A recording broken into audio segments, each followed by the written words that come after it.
오늘 할 이야기는 뭐냐면 그 개발자 취업에 관련된 이제 질문들이 계속 들어와서 신입 개발자로 준비를 할 때 좀 어떻게 전달을 드려야지 효율적일까? 이런 것들을 조금 그 퇴근하는 길에 오다가 생각을 했는데 그러니까 보통은 이제 구직자 입장으로서 내가 가고 싶은 기업만 바라보고 뭔가 착실히 준비를 해야 됐다라고 이제 생각을 보통을 하는데 그게 아니라 반대로 내가 만약에 그 기업의 부장이라든지 뭐 팀장이라든지 했을 때 그러니까 역지사지로 마음을 바꿔서 내가 만약에 그 기업의 어떤 팀장이다. 근데 이제 신입사원을 뽑아야 된다. 그러면 어떤 사람을 뽑을지 이제 그런 질문을 한번 저 스스로한테 던져봤거든요.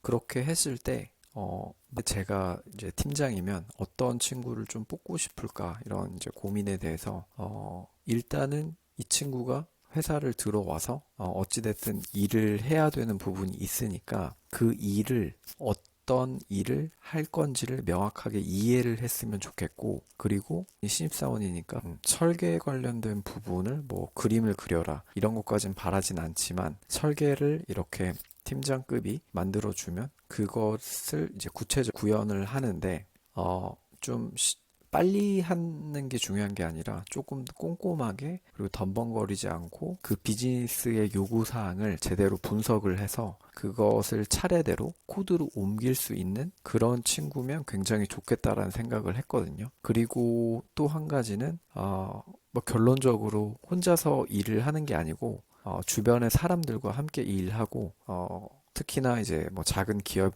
스타트업 같은 경우에는 그 기획자, 뭐 디자이너, 그리고 뭐 프론트엔드 개발자, 백엔드 개발자 이런 모든 사람들과 커뮤니케이션을 많이 하는 게 있기 때문에 사람적으로 굉장히 겸손하고 늘 배우고 성실을 하고 그런 어떤 성격적인 거를 볼 것 같아요. 그래서 결론적으로 한 이 정도를 생각을 해봤거든요. 그러니까 여러분이 만약에 어떤 취업을 이제 앞두고 있고 그런 입장이면 내가 보고 싶고 내가 뭔가 공부를 해야만 하는 뭐 알고리즘 공부하고 이런 것들 당연한 절차 이런 거 말고 반대로 생각해 보는 게 사실은 되게 중요할 것 같고, 그리고 스스로에게 질문을 던져 보는 게 본인을 더 이 시장에서 조금 더 특별한 사람으로 만들어주지 않을까 생각을 해봤습니다. 그래서 내가 팀장이라면 이런 생각을 한번 해보고 스스로한테 한번 질문을 던져보십시오. 그랬을 때 예를 들어서 뭐 내가 가고 싶은 기업이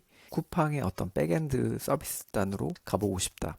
그러면 거기에서 쿠팡에서 백엔드는 어떤 일들을 할까라고 먼저 한 번 정도 머릿속으로 상상을 한번 해보고 그 다음에 쿠팡에 일하는 사람들이 있을 거 아니에요. 물론 내가 몰라도 그런 사람들은 이제 한 뭐 실제 개발자 한 100명 중에 한두 명은 SNS도 하고 그다음에 깃허브에 자신의 어떤 블로그도 운영을 하고 그게 안 되면 뭐 링크드인을 통해서 그 사람의 어떤 블로그까지 접속을 해서 깃허브 아이디를 알아내서 그 사람이 실제로 어떤 것들을 글을 포스팅을 하고 어떤 그 레파지토리를 스타를 누르고 어떤 코드들을 짜서 그 자기 자신의 어떤 레파지토리에 올리는지 끊임없이 추적해 보면, 그러면 이제 대충 이제 쿠팡에서 그 정도의 어떤 직책에 이 정도의 사람이면 이런 것들을 좀 중요하게 다루겠구나라고 생각을 하게 될 거예요. 그러니까는 예를 들면 뭐 API를 개발을 한다. 어떤 다른 이제 서드 파티랑 혹은 다른 어떤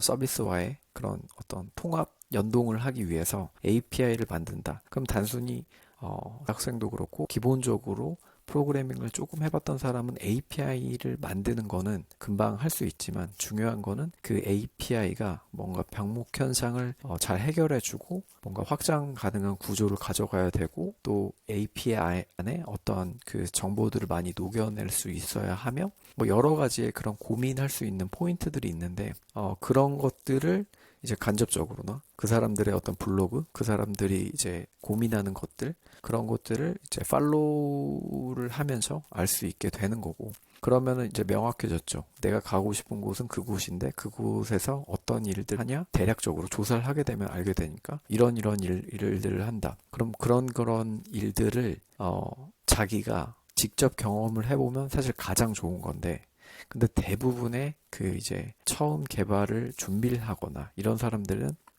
그 정도의 그 엄청난 트래픽 같은 거를 경험을 해보지를 못하기 때문에, 사실 그러면 이제 어떻게 해야 되냐면, 경험을 해보지 못했지만 나는 이런 부분에 관심이 있다라고 분명하게 그거를 이제 표시를 해야 되고, 그리고 그런 것들을 자기의 어떤 이력서에 녹여내는 겁니다. 내가 실제로 경험하지는 않아. 내가 뭔가 봤을 때, 그리고 혹은 다른 블로그의 글들을 읽었을 때, 이런 부분들, 그리고 뭐 설계라든지 아키텍처 관점이라든지 아니면 병목 현상을 어떻게 좀 줄일 것인지에 대해서, 그리고 코드를 어떻게 유지보수하고 관리하고 할 것인지에 끊임없이 고민하고, 그런 부분들을 난 뭔가 더 학습하고 고민을 해봤다. 이렇게 그 자기의 어떤 이력서 안에 녹여내게 되면 실제 경험을 하지 않았어도 이 친구는 이런 것들을 고민을 해봤기 때문에 충분히 내가 뭔가 알려주면 충분히 그런 것들을 잘 구현해내고 또 스스로 고민하고 문제를 해결하는 사람이라는 인식을 심어줄 수 있다고 저는 생각을 합니다. 그래서 단순히 그러니까 제가 말하고 싶은 거는 단순히 그 해야만 하는 뭔가 알고리즘 보고 이력서 넣고 지원하고, 그러니까 절차적인 어떤 순서만을 고려해서 그냥 단순히 합격하기를 바라는 게 아니라 전략적으로 좀 사고를 하고, 전략적으로 사고할 때는 그 질문이 그 상대방의 어떤 기업, 그 기업에서 어떤 포지션이 필요하고 그 포지션에 내가 적합한 사람인가를 반대로 계속 생각을 하면서 자기 스스로의 어떤 부족한 부분은 채워서 나아가면 될 것 같습니다. 요즘 뭐 개발 관련된 취업 관련된 질문이 많이 올라와서 이런 것에 대해서 좀 생각을 해보다가 이렇게 좀 정리를 하게 되었습니다. 오늘은 여기까지. 혹시 도움이 되었다면 이제 구독과 좋아요 부탁드리겠습니다. 감사합니다.